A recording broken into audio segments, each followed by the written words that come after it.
Hello everyone, आज है 23 दिसंबर और आज इस वीडियो में हम बात करने जा रहे हैं पंजाब नेशनल बैंक के बारे में। देखो, बैंकिंग शहर में खास करके पीएसयूज ने पिछले कुछ दिनों में बहुत बड़ी रफ्तार दिखाई, लेकिन अभी जब से बाजार में गिरावट आना शुरू हुई, जब से कोविड का खतरा बढ़ना शुरू हुआ है, मार्केट एक बहुत बड़ी गिरावट दिखा रहा है। उसमें पीएसयूज में भी काफी बड़ी गिरावट देखने को मिल रही है।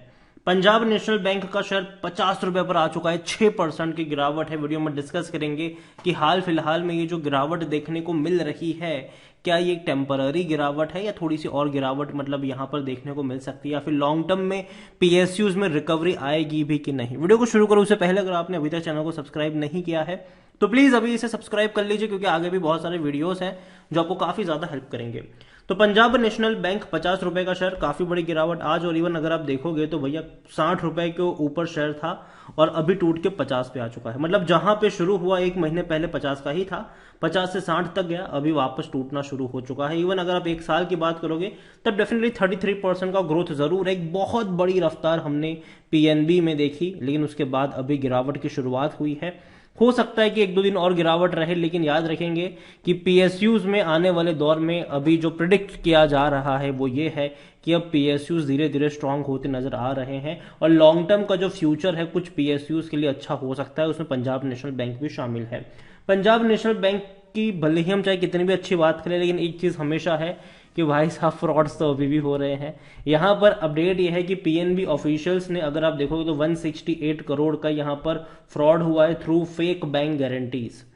तो सीबीआई ने इनके खिलाफ भैया एफआईआर भी रजिस्टर करी है पीएनबी ऑफिशियल्स के खिलाफ, और उनको नाउ सस्पेंड भी कर दिया गया है, क्योंकि भैया उन्होंने तकरीबन 34 फेक बैंक गारंटीज इन्होंने दी हुई है। और जाहिर सी बात है, ये कह सकते हैं कि अच्छी खबर तो नहीं ही है। नियरली 4 years आफ्टर, अगर आप देखो तो लेटर ऑफ अंडरटेकिंग स्कैम अलीजली, अगर आप देखोगे तो अभी भी दोबारा देखने को मिल रहा है। नीरव मोदी और मेहुल चौकसी वाला यही पूरा खेल हुआ था और अभी भी ये दोबारा हो रहा है। नीरव मोदी मेहुल चौकसी का यही खेल था। 13,000 करोड़ का हो चुका था ये पूरा का पूरा कुल मिलाकर, और अभी दोबारा 168 करोड़ का फ्रॉड यहां पर हो रहा है, क्योंकि फेक बैंक गारंटीज दी जा रही है। और देखा जाए तो ये स्कैम जो निकल कर आया है उसमें 2 पीएनबी एम्प्लॉयज यहां पर शामिल है, इंक्लूडिंग ब्रांच मैनेजर की अगर आप बात करो, जिनको सस्पेंड कर दिया गया है। और उनके खिलाफ जो कह सकते हैं कि एफआईआर भी हुई है, मतलब जो रजिस्टर सारी चीजें हो चुकी है।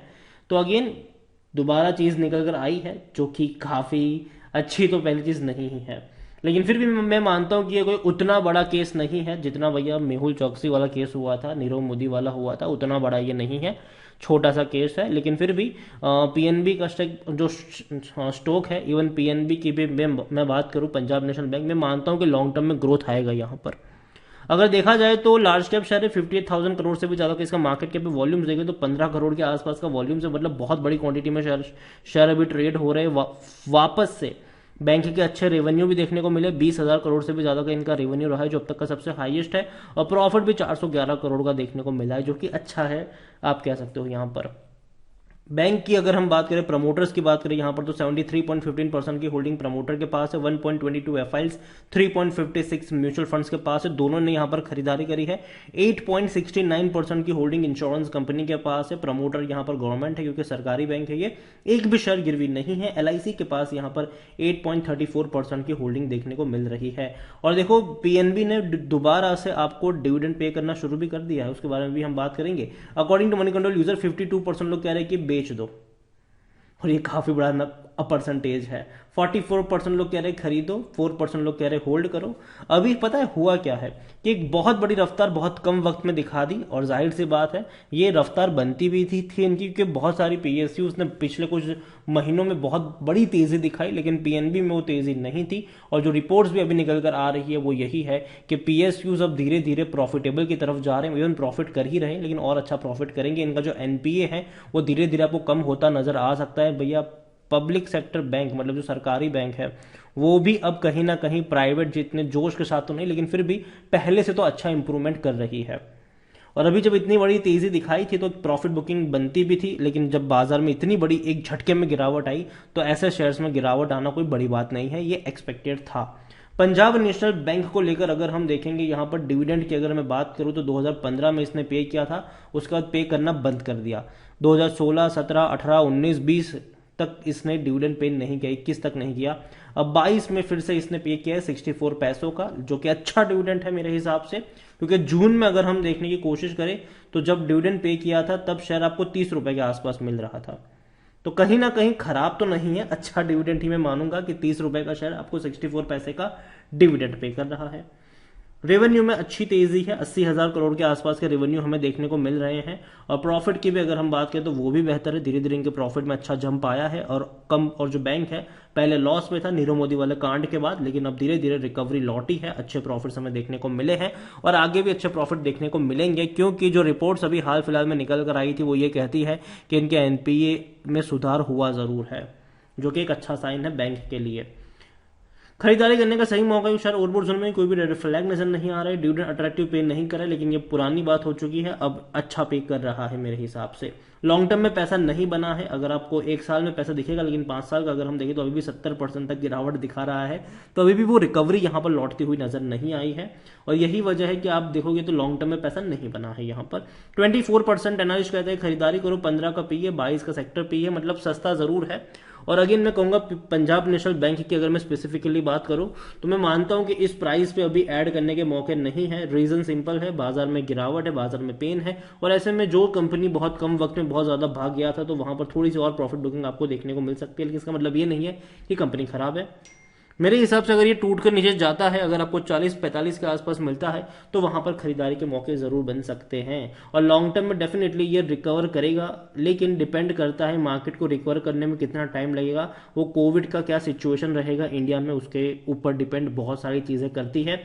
अगर हम बहुत जल्दी बाहर आ जाते हैं और जो जो चीज़ें हमने चाइना में देखी वैसा इंडिया में होने के चांसेस बहुत कम है। इवन रिपोर्ट्स भी सामने आई है कि चाइना जैसे हाल इंडिया के नहीं होंगे।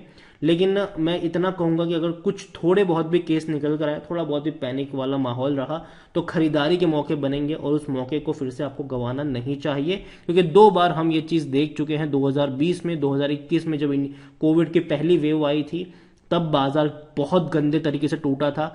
दूसरी वेव भी आई थी 2021 में, तब बाजार में शॉर्ट टर्म का शेक आया था, बहुत छोटी सी गिरावट आप कह लो वो आई थी, लेकिन उससे ज्यादा का रिकवरी बाउंस बैक आया था। यहाँ पर अगर हम देखें तो अच्छी होल्डिंग है प्रमोटर के पास, म्यूचुअल फंड, डोमेस्टिक एफआईज अच्छी खासी क्वांटिटी में है, रिटेल्स और अदर्स के मिलाकर 13.34% की होल्डिंग है, जिसमें से रिटेल इन्वेस्टर के पास 10.28% की होल्डिंग देखने को मिल रही है।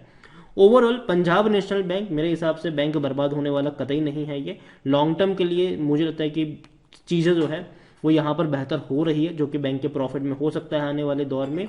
लेकिन इनके क्वार्टरली रिजल्ट पर एक नज़र आपकी ज़रूर होनी चाहिए, कैसे रिजल्ट्स आएंगे वो कहीं ना कहीं चीज़ों को आने वाले दौर में कह सकते हैं कि गाइड ज़रूर कर सकते हैं। लेकिन पीएनबी अगर आपको ये 40-45 के आसपास मिल, हालांकि जब ये 30 पे था कई सारे वीडियोस मैंने बनाए भी थे कि खरीदारी के अच्छे मौके खरीद सकते हो, लेकिन अब अगर ये टूटता है 40-45 के आसपास जाता है तो थोड़ी सी क्वांटिटी ऐड करने के मौके वहां पर ज़रूर बनेंगे।